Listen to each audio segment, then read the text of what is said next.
તો હેલો મિત્રો, સ્વાગત છે આજના નવા બ્લોગમાં. તો અત્યારે અમે ઘરે છે, તમને અમારા ઢોરા કેટલા છે એ બધી માહિતી આપીશું. તો અમારા બ્લોગમાં બન્યા રહો, તમને બતાવીશ અમારે કેટલા ઢોરા છે. ચલો, એક આ ગાય ઊભી, હા પાડી બેઠી છે. જોઈ લો તમે, આથી અહીંયા બધી ગાયો જ બેઠી છે. સામે ઊભી આ બધી ગાયો અમારી જ છે મિત્રો. હજી બારે પણ ઊભા છે અને વરસાદથી ખૂબ જ ખરાબ ખોટા થઈ ગયા છે. એટલું કીચડ થઈ ગયું છે, જોઈ લો તમે.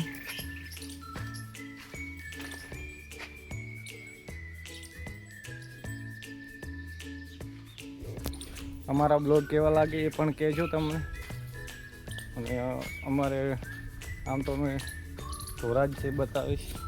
અમારા બ્લોગમાં બન્યા રહેજો, તમને નવી નવી માહિતી પણ આપતા રહીશું. ચલો, ગાય ઊભી છે, આ ભેંસો છે.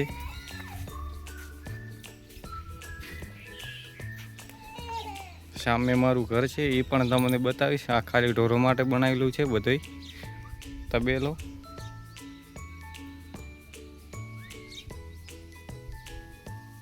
આ ઢોરો માટે પીવાનું પાણી છે, ટોકો બનાવેલું છે, જોઈ લો. આ પણ બીજું ઢોરો માટે બનાવેલું છે. અમારા બ્લોગ પણ કેવા લાગે એ પણ કહેતા રહેજો કોમેન્ટમાં. ને નવા હોય તો ચેનલને લાઈક શેર ને સબસ્ક્રાઈબ કરતા રહેજો. અને અમારા બ્લોગ કેવા લાગે એ પણ કહેજો. અહીંયાથી પણ આપણા ઢોરા દેખાય છે, જોઈ. આ પણ આપણા ઢોરા છે. એ ગાયો ઊભી છે, શંકર ગાયો છે બધી.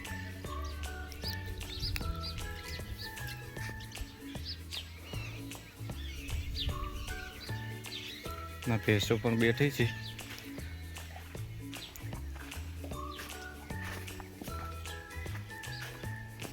અમારા બ્લોગમાં બન્યા રહેજો એટલે તમને બધી માહિતી બતાવીશ અને મારું ઘર પણ બતાવીશ. તો મિત્રો, બતાવું મારું ઘર. આ છે મારું જૂનું ઘર. આમાં તો ખાલી ઢોરો માટે ખોણ ને એવું જ બધું પડ્યું રહે છે. આ આપણું બાઇક છે, HF ડિલેક્સ. આ મારું જૂનું ઘર છે અને આ અમારું નવું ઘર છે.